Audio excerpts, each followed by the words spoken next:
o relógio não, o cronômetro, trac, trac, trac, dava aqueles minutos, tirava, lavava, metia no fixador. Depois ia para o enrolador para secar, depois de lavado. Era tudo de uma maneira muito rudimentar, viu? Muito manual, viu?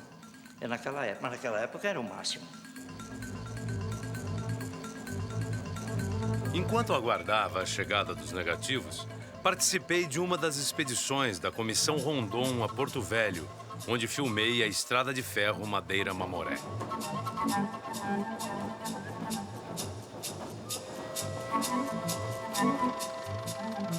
Quando a câmera, os equipamentos e os 3.000 metros de negativo da Kodak chegaram da América, dei início às filmagens de Amazonas, o maior rio do mundo. Foram 3 anos filmando na imensidão da Amazônia. Investimos todos os nossos recursos nesta produção.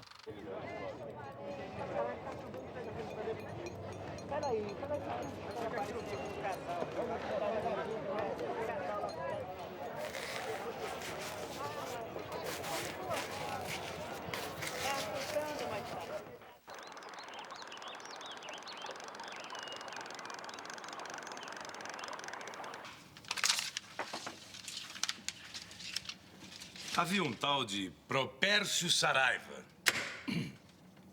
Ele meteu na cabeça dos sócios da Amazônia Cinefilme que meus negativos deveriam ir para a Inglaterra, onde seriam montados em vários idiomas e exibidos em todos os países da Europa. 3 meses depois, nada. Um dia, se soube que o tal Propércio havia vendido o meu filme para uma empresa de turismo. Do filme do Propércio, o que se sabe hoje é que estão na órbita dos planetas. Foram para o espaço.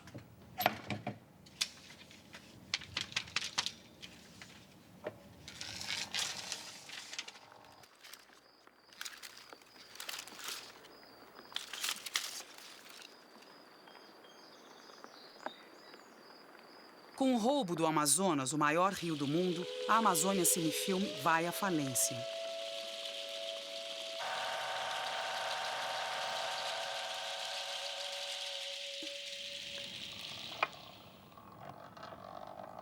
Eu já estava com 36 anos e tudo que tinha era o meu corpo e a minha alma. Possuía as máquinas, mas não tinha como produzir. Estava à mercê da divina providência, com mulher e 2 filhos.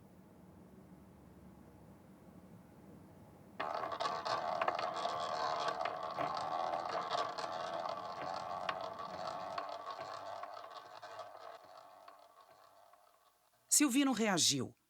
Procurou o comendador Joaquim Gonçalves Araújo, um patrício que, vindo de Portugal sem um tostão, havia se tornado muito rico com a borracha. Prevendo a crise, a lendária figura de J.G. Araújo tinha diversificado seus negócios e queria fazer filmes de propaganda de suas empresas. Melhor ainda, J.G. havia comprado todos os equipamentos da falida Amazônia Cinefilme.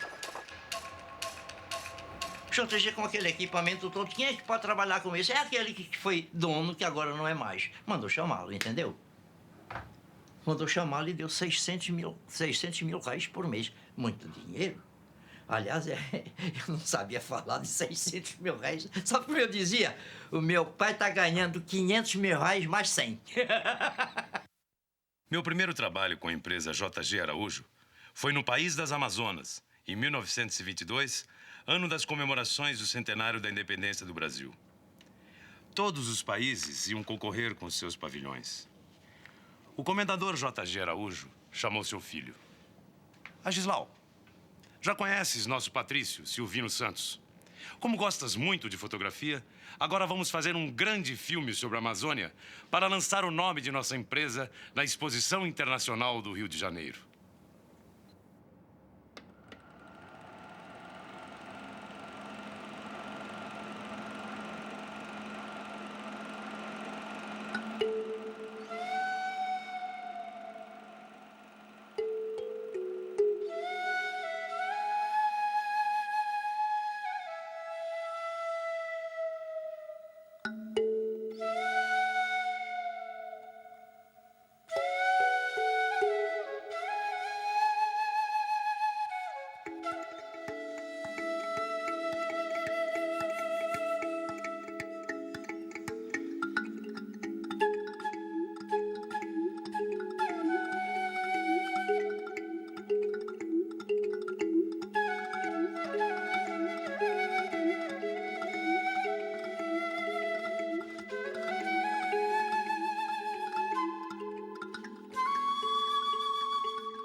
Depois das filmagens em Manaus, segui para o Rio Purus, onde documentei a colheita da castanha.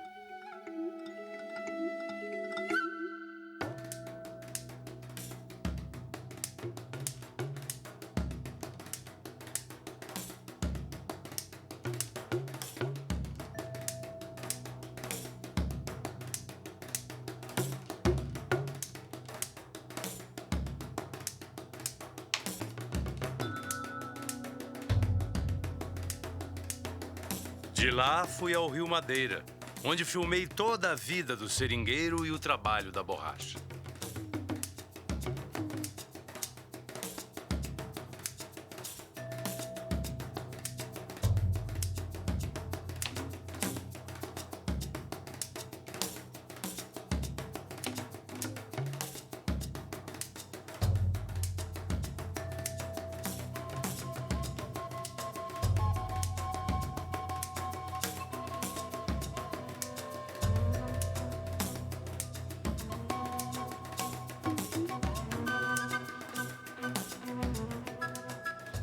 Ao lado do nosso acampamento, os jacarés apareciam em bandos para se fartar com as sobras dos peixes. Silvino não queria uma contemplação indiferente da paisagem. Ele buscava ação. Aqui, para conseguir maior dramaticidade, ele montou a cena ao contrário.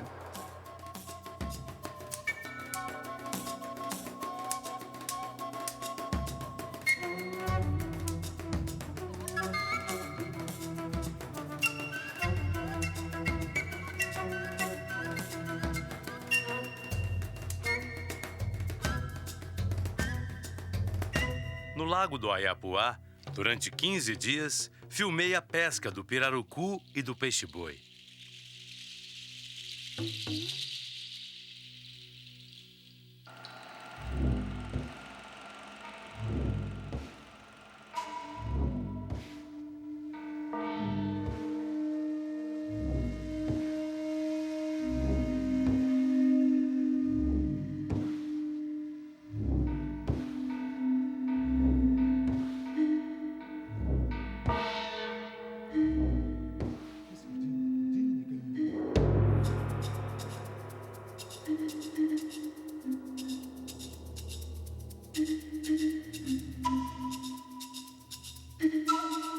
Só aquele chassi, com ela toda, era aproximadamente 30 quilos, porque o filme era 400 pés, 35 milímetros, não era 16. E depois não era motorizado, nem era corda, era manivela, calculado para dar os 60 ciclos, de 24 imagens, entendeu?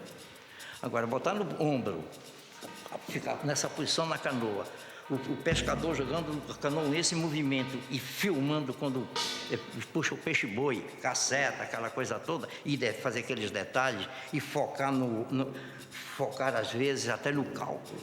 E ficaram cenas maravilhosas.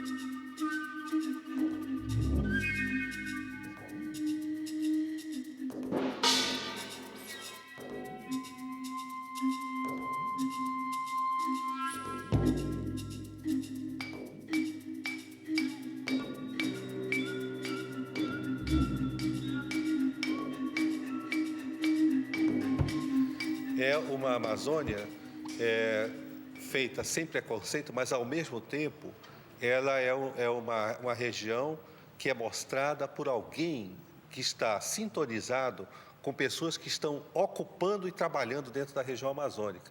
Ele não é uma visão estrangeira, portanto, não é uma visão romantizada da região amazônica. Quando ele mostra a caça ao pirarucu e depois ele põe um plano que hoje eu já vi vários amigos meus ecolô terem ataques histéricos quando vem esse plano, o número de peixe-bois mortos, pescados pelos caboclos. A palavra é essa. Nós agora mesmo consumir. acabamos de ver uma coleção de cartões postais Tem cena desse editados pela momento. Livraria Acadêmica, onde tem uma série de 2 ou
Na Amazônia, a luz muda como mudam os rios.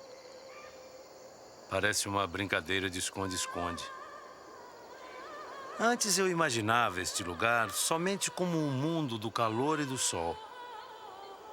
Mas foi aqui que descobri com que sutileza a vida e a morte navegam entre o sol e a luz, com as sombras fazendo a passagem do tempo.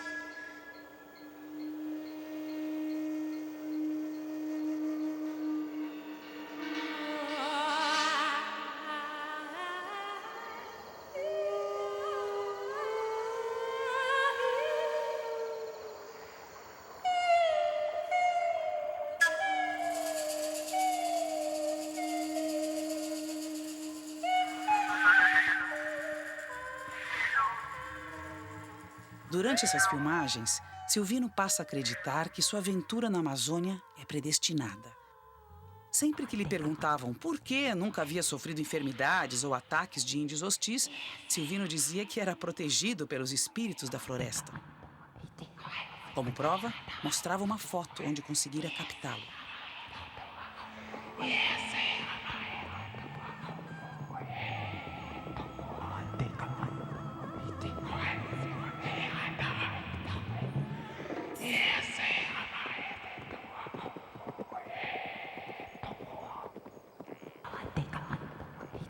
Lá em Roraima, vimos uma coisa majestosa. Uma rocha com uns 60 metros de altura, cheia de inscrições. Por baixo dessa pedra, há um túnel obstruído que leva a uma outra gruta igual a 2 quilômetros de profundidade. Mas essa não tem entrada. Lá existem grandes tesouros em ouro e diamante. Há uma estátua em ouro maciço de um rei daquela época. É o que dizem as mensagens espirituais de nossos irmãos do além. Ele cismou de que tinha no terreno da casa onde ele residia, tinha um tesouro. Então andava com um anel, que dizia que era o signo de Salomão, amarrado num barbante, e que esse anel iria um dia localizar onde estava enterrado o tesouro lá na casa dele. Lamentavelmente, nunca encontrou.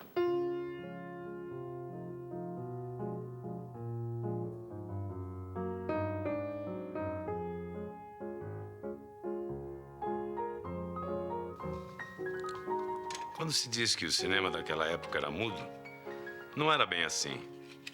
Havia os músicos que tocavam piano, violino, violoncelo. No país das Amazonas, por exemplo, a música era de primeiríssima qualidade.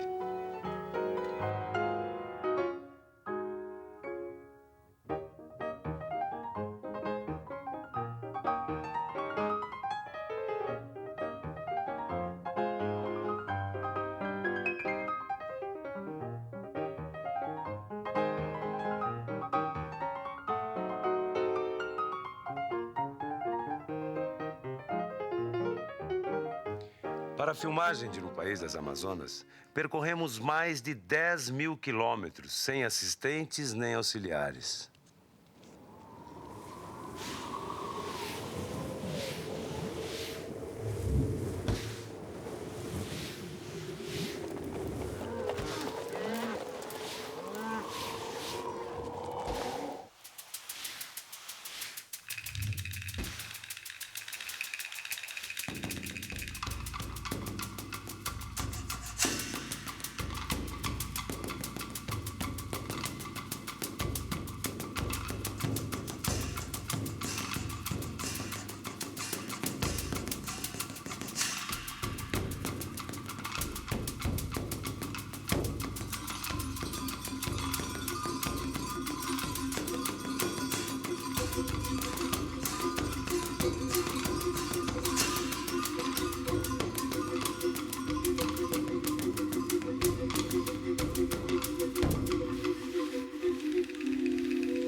A década de 20 é rica em inquietação e criatividade.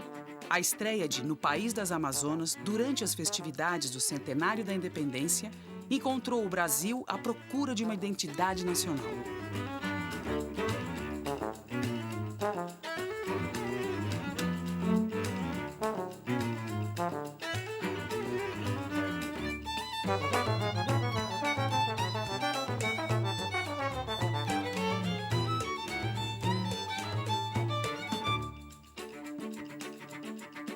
Todos vibravam com o dinamismo do Império Econômico de J.G. Araújo. No País das Amazonas, não mostrava a Amazônia dos fracassados e dos vencidos, mas a Amazônia do capital que move as máquinas.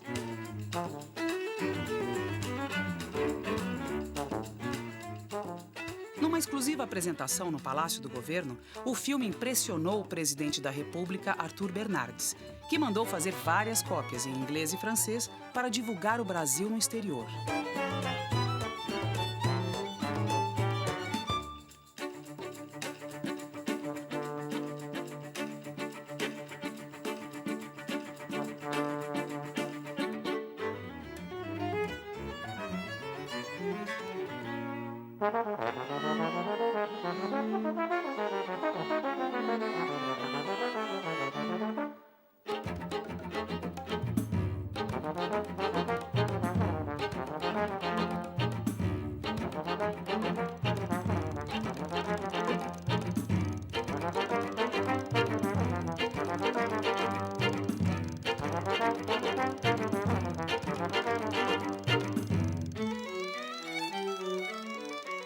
Para o lançamento, Silvino fez de si mesmo a figura do cineasta da selva, exatamente como as pessoas o imaginavam. Foi uma ótima jogada publicitária. Numa época em que os filmes brasileiros ficavam apenas 2 ou 3 dias em cartaz, No País das Amazonas ficou 5 meses em exibição no Cine Palais, sendo assistido por 15 mil pessoas somente num final de semana. Fazendo carreira pelo Brasil, conquistou a unanimidade da crítica. Um triunfo da cinematografia nacional. Brasileiros, conheceis vosso torrão. Estrangeiros, quereis ver esta grande nação? Vinde assistir a estupenda fita No País das Amazonas. O filme logo despertou o interesse dos estrangeiros presentes na Exposição Internacional do Rio de Janeiro e foi muito exibido no exterior. Apesar da falta de algumas partes, este terceiro longa-metragem de Silvino foi restaurado e é o mais conhecido. Na década de 40, várias partes do filme foram separadas e exibidas como documentários educativos. Em muitos locais onde foi projetado, houve censura de cenas sob a alegação de mostrar índias despudoradas.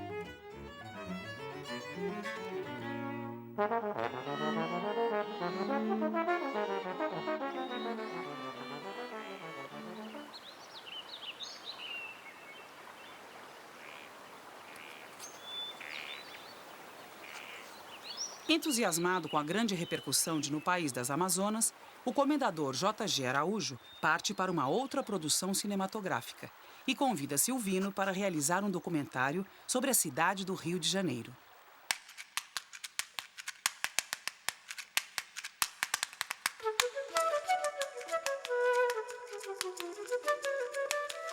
Na cidade maravilhosa, filmei suas belas praias, a Baía de Guanabara, o luxo de seus cafés, o frenesi de suas ruas e Copacabana, que na época tinha umas poucas casas. O filme foi exibido com o nome Terra Encantada.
Depois de um ano no Rio de Janeiro, numa longa espera entre filmagens e viagens e cheio de saudades, não vi a hora de retornar a Manaus.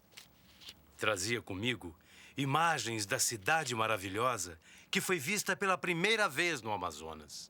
Dessa vida dele de viajar para fazer o filme, não é? Sabe que leva muito tempo, não é? Para fazer o filme no País das Amazonas e os outros filmes, Eldorado e sempre não pode... Vocês tiram por vocês mesmos, não é? Que estão sempre viajando, não é? Era assim.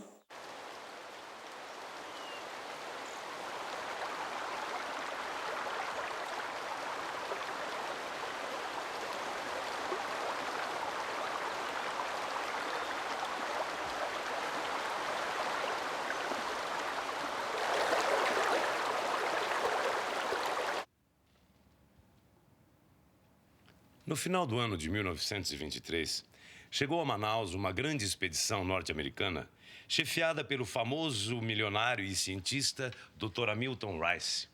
Essa expedição foi composta por um mineralogista, geólogo, médico, cinegrafista e esse seu criado. Nossa missão era alcançar as nascentes do Rio Branco, lá no Irariquera. Sabendo das dificuldades dessa expedição, o Dr. Rice trouxe o que havia de mais moderno. Rádio, hidroavião, mineralogista, tudo mesmo. Aqui em Manaus, o Dr. Rice comentou com o comendador J.G. Araújo que precisava de um cinegrafista. Foi-lhe mostrado no País das Amazonas. Depois da exibição, eu já estava contratado para realizar meu 5º filme de longa-metragem. Com essa expedição, Rice pretendia conseguir uma aprovação do governo para a construção de uma estrada de ferro, ligando Manaus a Boa Vista, em Roraima. Em troca, queria uma concessão por 30 anos para a exploração de minérios e madeiras numa faixa de 500 metros de cada lado da ferrovia. Era um levantamento científico, estratégico e, com certeza, comercial. 1924 foi um ano bem agitado. O movimento tenentista alcançava a Amazônia, criando a Comuna de Manaus, que nacionalizou as empresas estrangeiras e instituiu o Imposto sobre a Riqueza. Durante mais de um mês, a população apoiou essa revolta. Nessa atmosfera de radicalização, o governador do Amazonas reagiu, dizendo que preferia cortar sua mão a assinar um acordo permitindo a exploração da área por estrangeiros.